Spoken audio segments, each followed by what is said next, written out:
Un senior sur 7 prend 5 médicaments ou plus par jour.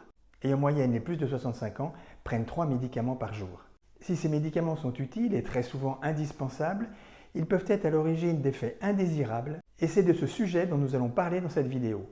Dans cette vidéo, je ne vais pas traiter l'ensemble des effets indésirables liés aux différentes familles de médicaments, mais je vais vous donner certaines informations, certains points qui me semblent importants. Avec l'âge, les effets indésirables des médicaments sont plus fréquents et ceci pour plusieurs raisons. Elles sont nombreuses, mais un des paramètres importants est que les reins qui éliminent les médicaments fonctionnent moins bien avec l'âge. Par ailleurs, avec la prise de plusieurs médicaments, en médecine on parle de polymédication, les risques d'interaction médicamenteuse augmentent et l'association de différents traitements peut être en effet très délétère. À partir d'un certain âge, il faut être particulièrement vigilant avec certaines familles de médicaments, comme les anti-inflammatoires non stéroïdiens, les psychotropes, certains traitements contre la douleur et certains laxatifs pour ne citer que.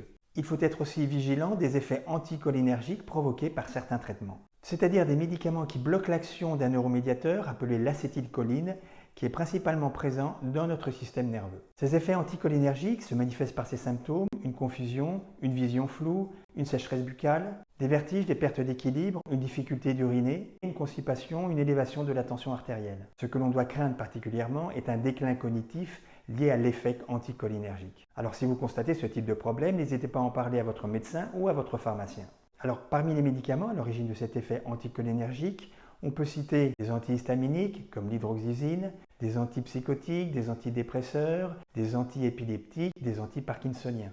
En fait, à chaque fois qu'un médecin prescrit un médicament, et surtout pour un patient qui a un certain âge, il doit bien évaluer le rapport bénéfice-risque. Alors même si ces médicaments peuvent être à l'origine d'effets indésirables, il est capital de rappeler qu'ils sont très souvent indispensables. Et en cas de problème, le médecin adaptera le traitement en utilisant les différentes familles de médicaments qu'il existe par exemple parmi les antidiabétiques ou parmi les antidépresseurs. Dans tous les cas, il est déconseillé d'arrêter de son propre chef la prise d'un médicament sans avoir pris au préalable l'avis d'un professionnel de santé. Pour terminer, j'attire votre attention sur les risques d'association entre certains médicaments et certains compléments alimentaires. Donc de manière générale, et encore une fois, si vous prenez un complément alimentaire et des médicaments, n'hésitez pas à en parler à votre médecin pour éviter une association à risque. Voilà, cette vidéo est terminée. N'hésitez pas à ajouter des commentaires ou à poser des questions un peu plus bas, à regarder d'autres vidéos et je vous dis à très bientôt.